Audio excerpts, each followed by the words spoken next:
بسم اللہ الرحمن الرحیم۔ السلام علیکم۔ ایک غلام نے حضرت عمر فاروق رضی اللہ تعالیٰ عنہ کی خدمت میں حاضر ہو کر اپنی ماں کی شکایت کی کہ وہ مجھے بیٹا تسلیم کرنے سے انکاری ہے اور میرے باپ کی وراثت پر بھی قابض ہے، جس کی وجہ سے میں انتہائی مفلسی کی زندگی بسر کر رہا ہوں۔ آپ رضی اللہ تعالیٰ عنہ نے حکم دیا اس عورت کو پیش کیا جائے۔ اس عورت کو آپ رضی اللہ تعالیٰ عنہ کے سامنے پیش کیا گیا۔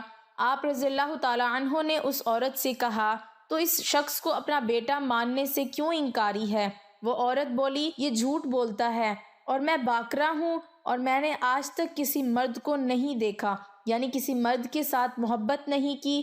آپ رضی اللہ تعالیٰ عنہ نے فرمایا کہ تیرے پاس اپنی بات کے گواہ موجود ہے؟ وہ عورت بولی، ہاں میرے پاس گواہ ہیں۔ آپ رضی اللہ تعالیٰ عنہ نے اس عورت سے کہا، پھر تو اپنے گواہ پیش کر۔ عورت گئی اور اپنے ہمسائے کی عورتوں کو 10 دینار بطور ثبوت دیے تاکہ وہ اس کے حق میں گواہی دیں، اور انہیں لے کر آپ رضی اللہ تعالیٰ عنہ کے پاس آ گئی۔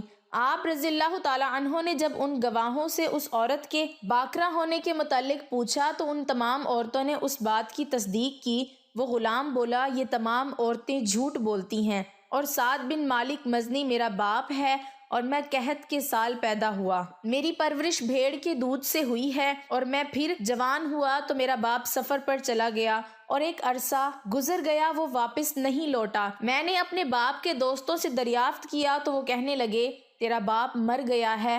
جب میری ماں کو اس کی خبر ہوئی تو اس نے تمام جائیداد پر قابض ہونے کے لیے مجھے اپنا بیٹا تسلیم کرنے سے انکار کر دیا، اور آج میں انتہائی مفلسی کی زندگی گزارنے پر مجبور ہوں۔ حضرت عمر رضی اللہ تعالیٰ عنہ جب فریقین کی باتیں سن چکے اور گواہوں کے بیانات بھی سن لیے تو فرمایا، یہ پیچیدہ مسئلہ ہے، ہم حضرت علی رضی اللہ تعالیٰ عنہ کے پاس چلتے ہیں۔ پھر آپ دونوں فریقین اور گواہوں کے ہمراہ حضرت علی مرتضیٰ رضی اللہ تعالیٰ عنہ کے پاس گئے اور تمام مسئلہ بیان کیا۔ حضرت علی رضی اللہ تعالیٰ عنہ نے دونوں فریقین اور گواہوں سے فرمایا کہ وہ مسجد نبوی جائیں، میں مسجد نبوی میں حاضر ہوتا ہوں۔ روایات میں آتا ہے حضرت علی رضی اللہ تعالیٰ عنہ مسجد نبوی پہنچ کر اپنے غلام کنبر سے فرمایا، اس شخص کی ماں کو بلاؤ۔ عورت آئی تو آپ رضی اللہ تعالیٰ عنہ نے اس سے فرمایا، تو کیوں اس بات کا انکار کرتی ہے کہ یہ تیرا بیٹا نہیں؟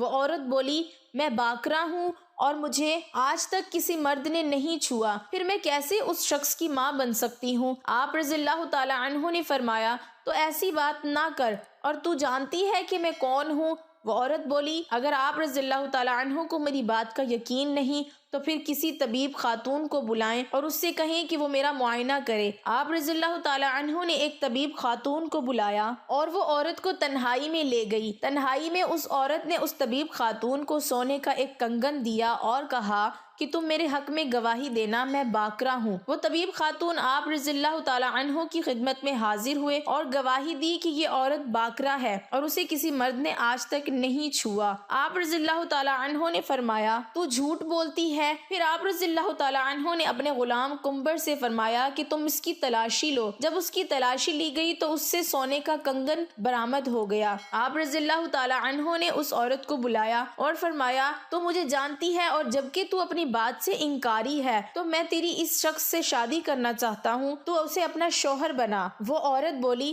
مگر آپ کے اس فیصلے میں شریعت محمدی صلی اللہ علیہ وآلہ وسلم ہے۔ آپ نے فرمایا، شریعت محمدی کیسے؟ میرے فیصلے میں رکاوٹ ہو گئی۔ عورت بولی، وہ میرا بیٹا ہے اور شریعت محمدی میں ماں اور بیٹے کا نکاح نہیں ہو سکتا۔ آپ کی ذہانت سے اس عورت نے اقرار کر لیا تھا کہ وہ شخص اس کا بیٹا ہے۔ آپ نے فرمایا، تو نے میری بات کا پہلے انکار کیوں کیا؟ عورت بولی، میں چاہتی تھی کہ میں تمام جائیداد کی اکلوتی وارث بنوں، اس لیے میں نے اسے بیٹا تسلیم کرنے سے انکار کیا۔ آپ رضی اللہ تعالیٰ عنہ نے فرمایا، تو بارگاہ الہی میں صدقے دل سے تائب ہو۔ ناظرین گرامی، آپ حضرت علی رضی اللہ تعالیٰ عنہ کی ذہانت کا اندازہ اس واقعے سے بخوبی لگا سکتے ہیں۔ چلیں آپ کو ایک اور واقعہ سناتے ہیں۔ ایک ہلکی داڑھی والا شخص حضرت عمر بن خطاب رضی اللہ تعالیٰ عنہ اور حضرت علی مرتضیٰ رضی اللہ تعالی عنہ کے پاس بیٹھا تھا۔ اس کی آنکھیں اندر کو دھسی ہوئی تھیں، زبان ذکر و تسبیح میں مشغول تھی۔ حضرت عمر رضی اللہ تعالی عنہ نے اس سے پوچھا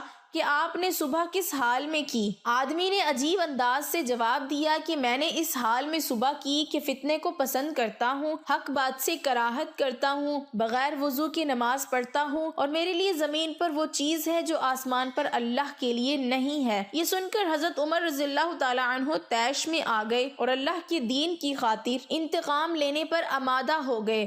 اس آدمی کو پکڑ کر سخت سزا دینے لگے۔ حضرت علی رضی اللہ تعالی عنہ نے ہنستے ہوئے کہا، اے امیر المومنین، یہ شخص جو یہ کہتا ہے کہ وہ فتنے کو پسند کرتا ہے، اس سے اس کی مراد مال و اولاد ہے، جیسا کہ اللہ تعالیٰ نے مال و اولاد کو فتنہ کہا ہے۔ حق کو ناپسند کرتا ہے، اس سے مراد موت کی ناپسندیدگی ہے، جیسا کہ اللہ تعالیٰ نے فرمایا ہے بغیر وضو کی نماز پڑھتا ہے، اس سے مراد نبی کریم صلی اللہ علیہ وآلہ وسلم پر صلاۃ یعنی درود بھیجنا ہے۔ ظاہر ہے کہ صلاۃ کے لیے وضو ضروری نہیں ہے، اور اس نے جو یہ کہا ہے کہ اس کے لیے زمین پر وہ چیز ہے جو آسمان پر اللہ کے لیے نہیں ہے، اس سے اس کی مراد بیوی بچے ہیں۔ ظاہر ہے کہ اللہ کی نہ بیوی ہے نہ اولاد ہے، وہ ذات تو یکتا بے نیاز ہے، نہ اس کی اولاد ہے نہ وہ کسی کی اولاد ہے، اور اس کا کوئی ہمسر نہیں۔ حضرت عمر بن خطاب رضی اللہ تعالی عنہ کا چہرہ خوشی سے دمک اٹھا اور ہونٹوں پر مسکراہٹ پھیل گئی۔ آپ رضی اللہ تعالی عنہ نے خوشی سے جھومتے ہوئے فرمایا،